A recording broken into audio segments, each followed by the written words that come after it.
Será que o IDR é obrigatório em todos os circuitos? E o que a norma diz? Sou Douglas, engenheiro eletricista, responsável técnico pela RD Soluções Elétricas. Vou apresentar o caso em que o IDR não é obrigatório. Então, no item 5.1.2.2.4.2, em esquema TN, a norma NBR 5410 diz que a gente tem que satisfazer ZS vezes IA tem que ser menor ou igual ao zero, que é a tensão nominal entre fase neutra da região. E como que a gente certifica essa proteção? Que aí, no caso, em esquema TN em área seca, a proteção consiste em disjuntor termomagnético. Então, o IDR ele não seria obrigatório, mas sim um complemento. Então, se o IDR fosse implementado em esquema TN como complemento em área seca, a proteção contra choque a gente certifica os ensaios do IDR. Se não tiver o IDR instalado, a certificação consiste em verificar o dimensionamento correto do disjuntor. Vamos partir para a teoria e para a prática, como que a gente verifica esse ensaio? Continue no vídeo aí. Nosso vídeo, na página 54, nosso guia 2.0, fala a importância da impedância de loop entre fase e terra e provável corrente de curto-circuito provável nesse ponto. Então, a importância desse ensaio é verificar o correto dimensionamento das proteções. No esquema TN, em área seca, a gente tem que estar utilizando no mínimo um disjuntor termomagnético. Se tiver utilizando o IDR, então o IDR serve como complemento. Então, o objetivo desse ensaio é obter uma impedância menor possível, que quanto menor essa impedância, maior a corrente de curto-circuito provável naquele ponto. Assim, fazendo o desarme mais rápido possível naquele ponto quando houver uma falha entre os condutores fases e proteção. E aí, os valores, a norma fala, no esquema TT, a gente tem que ter uma resistência de aterramento menor possível e o IDR obrigatório. E no esquema TN, a gente tem que satisfazer essa fórmula, ZS vezes IA tem que ser menor ou igual ao zero.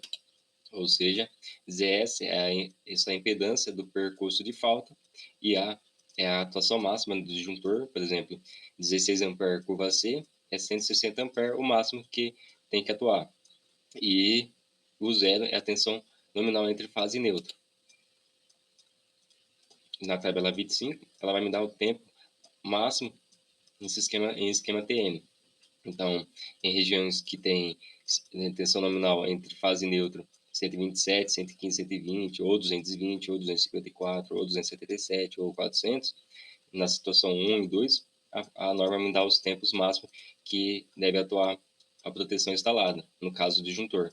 Então, na situação 1, vou apresentar para vocês em situações com 127 volts, situação 1 e 2, que tem que atuar 0,8 segundos e 0,35 segundos. Então, apresentando aqui na curva do disjuntor, curva C, 16 A, em 0,8 segundos, a atuação máxima, ela vai me atingir 10 vezes a corrente nominal. Então, é a capacidade máxima do disjuntor instalado conforme a curva. A situação 2, 25 volts em área molhada, 0,35 segundos. Tracejamos a linha vermelha, vai me dar a mesma situação, 10 vezes a corrente nominal. E em 5 segundos, a gente traceja a mesma coisa, a linha vermelha, na atuação máxima da curva, vai me dar 6 vezes a corrente nominal. E utilizando o exemplo de 16 A, curva C, que vai me atuar 160 A, vamos utilizar a fórmula ZS vezes IA, tem que ser menor ou igual a zero, aí tem que ser menor ou igual ao zero, que é 127 volts a gente está utilizando no caso. E uma impedância que a gente é fácil de encontrar no ponto final do circuito, inserindo a luz na fórmula, a gente chega a 112 volts, sendo menor ou igual a 127. Então, nesse caso, a proteção instalada está corretamente satisfazendo a NBR 5410. Então, na situação 2, está acontecendo a mesma coisa, por mais que o tempo seja diferente, mas a atuação foi igual. E no exemplo com 5 segundos, na atuação que deu 6 vezes a corrente nominal, deu 96 A. E uma tensão 67 volts, também satisfazendo a NBR 5410. E quais os aparelhos que devemos utilizar para esse ensaio? A gente tem que utilizar o medidor de impedância de loop. Aqui no caso, mostro alguns exemplos de aparelhos multitestadores, como o Benin, que é da Alemanha, Fluke, Megger, HT, Aqui eu já tenho o HT Jupyter e também tenho o Metrel. São aparelhos específicos para estar certificando esse ensaio. Então, esse ensaio deve ser realizado energizado, então a gente tem que obedecer a NR10 para ter toda a máxima segurança.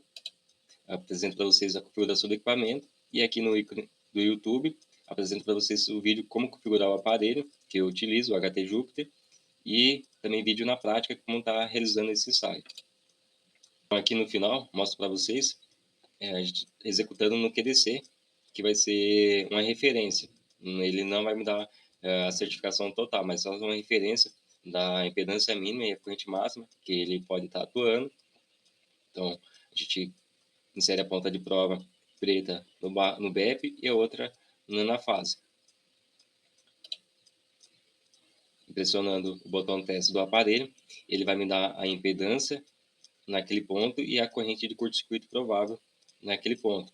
Então, aqui a corrente vai fluir pelo percurso, aqui controle de fase, vai voltar no transformador lá da rua, descer no aterramento e voltar pelo aterramento da edificação, pelo solo, essa corrente vai fluir e voltar no ponto de falha.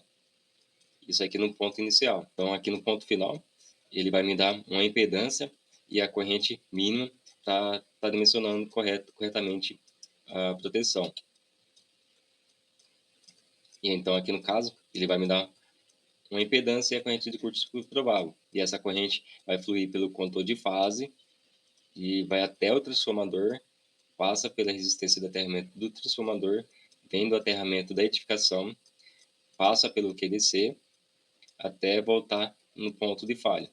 Assim, garantindo que essa atuação da proteção instalada no disjuntor desarme no tempo correto conforme a norma NB 5410.